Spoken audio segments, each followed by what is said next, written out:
आकाश education point में आपका स्वागत है। दोस्तों, मैं आज सीखूंगा कि लघुत्तम समापवर्तक की सहायता से महत्तम समापवर्तक कैसे ज्ञात किए जाते हैं।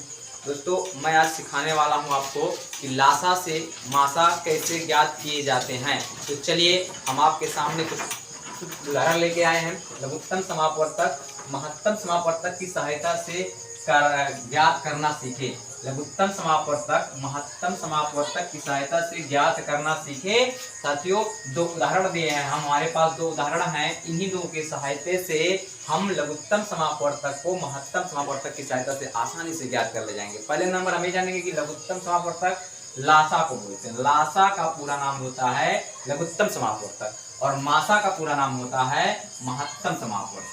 मासा का पूरा नाम होता है महत्तम समापवर्तक। तो साथियों, मासा से लासा यानी मासा की सहायता से हमें लासा ज्ञात करना है। मासा की सहायता से कैसे हम लासा ज्ञात कर सकते हैं, बच्चों हमारे वीडियो में बने रहिएगा। आकाश एजुकेशन पॉइंट में बने रहिएगा। आपका आसानी से आप हर चीज सीख सकते हैं। तो चलिए हम आपको उदाहरण लेकर सिखाते हैं कि कैसे मासा से लासा ज्ञात किए जाते हैं। तो मित्रों, एक उदाहरण दिया गया है 104, 234 और 52।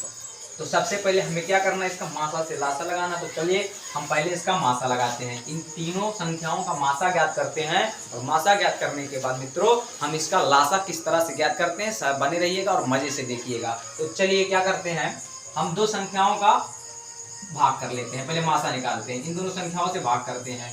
तो जो छोटी रहेगी वो भाजक हो जाएगी और जो बड़ी संख्या रहेगी दो संख्याओं में वो भाज्य हो जाएगी। तो चलिए हम 52 का पहाड़ा पढ़ते हैं। तो मित्रों, हमें 52 का पहाड़ा नहीं आता है तो हमें 5 का पहाड़ा तो आता होगा। तो 5 का इस तरह इस कदर पहाड़ा पढ़िए कि देखिए यहाँ 30 है तो 30 से ज्यादा ना जाए, कम रहे। तो 5 1 5 5 9 10 5 6 15 5 24 और 5 25। अगर हम 5 की पहाड़ा 4 बार पढ़ते हैं तो देखिए क्या आता है, 5 4 20 यानी कि 30 से कम रहेगा, ज्यादा नहीं रहेगा। और 5 पढ़ेंगे तो 25 30 से ज्यादा हो जाएगा। तो इसलिए हम 52 का पहाड़ा 4 बार पढ़ते हैं। इस 4 का गुणा 2 में करेंगे तो 4 दूनी 8 हो जाएगा। इस 4 का पहाड़ा 5 में करेंगे तो 4 पंचे 20 हो जाएगा। तो चलिए अब घटा लेते हैं। घटाने का काम किस तरह किया जाता है, तो देखिए 4 से 8 नहीं घटेगा मुन्ना, तो क्या करेंगे अगले अंक से उधार लेंगे तो हो जाएगा 14, 14 में 8 जाएगा तो हो जाएगा 6, ये बचेगा आपका 2, यहाँ पे हो जाएगा 26, ये आपका कट जाएगा यानी कि 2 में से 2 गया तो कुछ नहीं बचा। फिर मासा का ही नियम होता है, फिर उसी को जो शेष फल आते हैं उसी को हमें भाजक बनाना पड़ता है। तो भाजक बना लिए और जो हमारा ये है ये हमारा भाज्य बन जाएगा। जो पहले भाजक था वो भाज्य बन जाएगा। और 26 दूना 52 होता है। हमें लगता है कि 26 दूना 52 होता है, अगर नहीं सही है तो एक बार गुणा कर लेते हैं। तो 2 6 12 के 2 हाथ आए 1 2 दूनी 4 1 5। हाँ दोस्तों, 26 का पहाड़ा 2 बार पढ़ेंगे तो 52 होगा। 26 के पहाड़ा हम 2 बार पढ़ेंगे तो क्या होगा 52, यानी कि 26 का पहाड़ा 2 बार पढ़ेंगे तो क्या हो जाएगा 52 हो जाएगा। ये हमारा कट गया, यानी कि 52 और 234 का जो मासा है वो आपका 26 है। तो अगर 3 संख्याएं दी गई हैं और 2 संख्याओं का जो मासा निकला है उसी संख्या से हमें तीसरी संख्या में भाग करना है। तो चलिए मित्रों ये भी हम करते हैं। 26 भागे हम करेंगे 104 करेंगे। 26 भागे 104 करते हैं और क्या करते हैं, इससे आगे 26 का पहाड़ा पढ़ते हैं कि 104 कट जाए। 2 हम 2 2 दूनी 4 2 3 6 2 चौक 8, यानी कि हम 2 का पहाड़ा कितना बार पढ़ें कि 10 हो जाए, 10 से कम लेकिन ज्यादा ना जाए। तो 2 का पहाड़ा पढ़ेंगे 4 बार, 4 2 पंचे 10। तो अगर इसका पहाड़ा पढ़ेंगे तो ज्यादा, इसलिए हम 2 का पहाड़ा 4 बार पढ़ते हैं। ठीक है, तो चलिए 4 6 24 के 4, 4 6 24 के 4 हाथ हवा 2, 4 दूनी 8 और 2 10, यानी कि हम 26 का पहाड़ा 4 बार पढ़ते हैं तो हमारा 104 कट जाता है। यानी कि संख्या 104 कामा 234 कामा 52 का जो मासा हमारा आया है वो है 26 है, यानी कि जो हमारा मासा निकल कर आया इन दोनों तीनों संख्याओं का वो 26 है। ठीक है, देखिए साथियों बहुत आसानी से हम मासा निकाल लिए हैं। 104 234 और 52 का मासा हम निकाल लिए हैं और उन दोनों का मासा जो आया है वो 26 आया, यानी महत्तम समापवर्तक जो आया है मित्रों वो 26 आया है। अब देखिए क्या करना, हमारा क्वेश्चन क्या पूछ रहा था कि लघुत्तम समापवर्तक यानी कि लासा महत्तम समापवर्तक यानी कि मासा की सहायता से ज्ञात करना सीखना है। तो किस तरह से लासा ज्ञात होगा, तो चलिए मित्रों हम यहाँ तक सीख लिए कि महत्तम क्या होता है, तो महत्तम समापवर्तक निकाल लिए। अब जो मासा आया है इसी मासा से इन तीनों संख्याओं में भाग करना है। तो चलिए कैसे करते हैं, इस संख्याओं को हम मिटा देते हैं। और जो हमारा मासा है हम यहाँ पे लिख लेंगे। जो हम मासा लगाए थे, जो मासा आया था हमारा, हम यहाँ पे उसको लिख लेंगे और उसके बाद में संख्याओं में इससे भाग करेंगे। तो 26 का भाग करेंगे 104 में, और इस 26 का भाग करेंगे 234 में, और एक 26 का भाग करेंगे 52 में। ठीक, चलिए किस तरह से हम मासा से लासा ज्ञात करते हैं, आप वीडियो में बने रहिएगा। बहुत आसान तरीके से आपको समझ में आएगा, और इससे अच्छा आप कभी भी हम आपको किसी अदर वीडियो देखने का कोई जरूरत नहीं पड़ेगा। इससे इसके बाद में आप कुछ नहीं देखेंगे, क्योंकि आप मासा से लासा लगाना समझ जाएंगे। तो चलिए क्या करते हैं, यानी 26 का पहाड़ा हम 4 बार पढ़ देंगे तो 104 हो जाएगा। अगर ऐसा नहीं समझ पाते हो तो 26 गुणे 4 कर लीजिए, 4 छक 24 के 4, 4 छक 24 के 4, हाथ आए 2, 4 दूनी 8 2 10, यानी कि हम 26 का पहाड़ा अगर 4 बार पढ़ते हैं तो हमारा 104 आता है। तो हमारा ये कट जाएगा। इसका करते थे तो क्या करेंगे, 26 का पहाड़ा पढ़ते हैं तो 2 दूनी 4, 4 दूनी 8। चलिए ऐसा नहीं कर सकते हैं तो हम गुणा करके देख लेते हैं। अगर गुणा भाई आता हो तो सही है, नहीं तो गुणा करके देखना 26 का पहाड़ा। अगर 26 का पहाड़ा 8 बार पढ़ते हो क्या होता है, देखिए 8 छक 48, 8 छक 48 के 8, हाथ आवा 4, 4 4 4 दूनी 8 और 8 2 10 होता है। तो यहाँ पे कम हो जाएगा, बहुत कम है तो 8 बार नहीं पढ़ेंगे, 9 बार पढ़ते हैं। 9 छक 54, एक मिनट यहाँ पे थोड़ा गलती हो रहा है, 8 बार पढ़ते हैं। 8 छक 48 के 8, हाथ आवा 4, 8 8 19 16 और 4 20 हो जाएगा। ठीक है, चलिए अगर ऐसा भी 208 है, कम है तो एक बार 9 का देख लेते हैं। हो सकता है कि 9 से भाई कट जाए पूरा पूरा, अगर नहीं कटेगा तो भाई छोटे से करेंगे, अगर ज़्यादा हो जाएगा तो। चलिए 2 से 26 का पहाड़ा 9 बार पढ़ते हैं। 9 छक 54 के 4, 9 छक 54 के 4, हाथ आवा 5, 9 दूनी 18 5 20।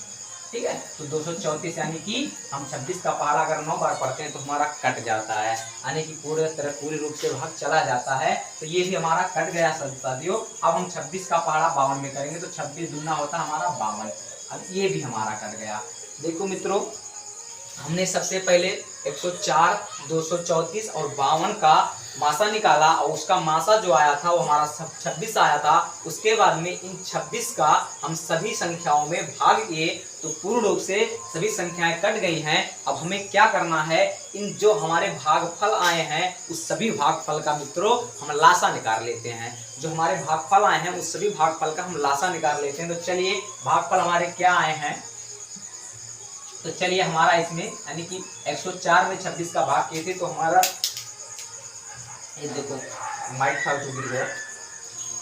चलिए मित्रों देखते हैं, जो 26 का पहाड़ा अगर हम 4 बार पढ़े थे तो 104 में तो हमारा 4 आया था भागफल। तो चलिए यहाँ एक भागफल हो गया तो इसका लासा निकल जाएगा, और देखते हैं यहाँ 9 का लासा निकल जाएगा, और देखते हैं यहाँ 2 का लासा निकल जाएगा। मित्रों ऐसे आसानी से हम लासा निकालेंगे। तो क्या होगा, यहाँ 2 का पहाड़ा 2 बार पढ़ेंगे तो हमारा हो जाएगा 2 दूनी 4, 2 एक 2, यहाँ 3 से जाएगा क्योंकि 2 विषम संख्याएं हैं और विषम संख्या कभी 2 से नहीं कटती है। तो हमें विषम संख्या जो हमारी है वो कभी 2 से नहीं कटती है, क्योंकि यह 2 से इसमें भाग नहीं जाएगा। तो चलिए हम 3 से काटेंगे, 3 त्रिका 9, 3 एकम 3, ये भी हमारा पूर्ण रूप से लासा हो गया। यहाँ देखिए 2 एकम 2। अब क्या करेंगे, इन तीनों संख्याओं का गुणनखंड ज्ञात कर लेते हैं। इन तीनों संख्याओं का हम क्या ज्ञात कर लेते हैं, गुणनखंड ज्ञात कर लेते हैं। तो हो जाएगा 4 का हमारा जो गुणनखंड है 2 गुणे 2 हो जाएगा। 9 का हमारा जो गुणनखंड है 3 गुणे 3 हो जाएगा, और फिर यहाँ पे 2 का जो हमारा गुणनखंड है 2 हो जाएगा। तो चलिए देखते हैं क्या होता है। अब यहाँ से हमारा कुछ सेम नहीं मिल रहा है, हाँ एक जगह सेम मिल रहा है, यहाँ और यहाँ सेम मिल रहा है, तो यहाँ पे 2 हो जाएगा। यानी कि हमारा जो लासा आएगा इस तरह से लासा हो जाएगा। हमारा जो लासा आएगा तो यहाँ से 1 2 हो जाएगा, इसके बाद में ये 2 हो जाएगा, और ये 3 3 हो जाएंगे। तो 2 दूनी 4, 4 तियाँ 12, 12 12 तियाँ 36, यानी कि जो हमारा लासा आया है ये समापवर्त होगा, यानी समान देखना है तो इसको हम समापवर्त बोलेंगे, समापवर्त बोलते हैं। तो हमारा समापवर्त जो आया है ये है। इसके बाद हमारा जो लासा आ जाएगा, हमारा जो लासा आ जाएगा हमारा समापवर्त का लासा है 2 दूनी 4, 4 तियाँ 12, 12 तियाँ 36, यानी हमारा लासा जो आया है 36 आएगा। अब हम लासा यहाँ हम लासा ज्ञात कर लिए, यहाँ हम मासा ज्ञात कर लिए, यहाँ हम मासा ज्ञात किए, यहाँ हम लासा ज्ञात किए। अब देखिए मित्रों, मासा से लासा क्या होता है, यहाँ लासा ज्ञात किए, यहाँ मासा ज्ञात किए। अब मासा लासा का गुणा कर देंगे तो हमारा जो क्वेश्चन पूछ रहा है वो पूर्ण रूप से लासा आ जाएगा। मासा मासा की सहायता से हमारे जो लासा है वो पूर्ण रूप से निकल जाएंगे। तो देख लेते हैं, यहाँ देख लेते हैं मासा हमारा क्या था, मासा आखिरी में क्या करना है, मासा गुणे लासा कर देना है। आखिरी में क्या करना है, मासा गुणे लासा कर देना है। तो मासा हमारा कितना था, 26 था, और लासा हमारा कितना था, 36 था। तो इन दोनों संख्याओं का हमें क्या कर देना है, गुणा कर देना है। तो चलिए गुणा करके देखते हैं, साथ ही यहाँ भाग जो है उसको मिटा देते हैं। तो 26 और 36 का गुणा कर लेते हैं। अच्छा, वो 36 के 6 हाथ आया 3, 6 दूनी 12 और 3 15, 3 6 18 के 8 अथवा 1, 3 दूनी 6 और 7। यहाँ हो जाएगा आपका 6 8 8 5 13 कितनी अथवा 1, हमारा हो जाएगा 7 1 8 और 1 9। यानी कि हमारा जो पूर्ण रूप से लघुत्तम समापवर्ग महत्व आया है वो हमारा हो जाएगा 936 हो जाएगा। ये हमारा दोस्तों आंसर है।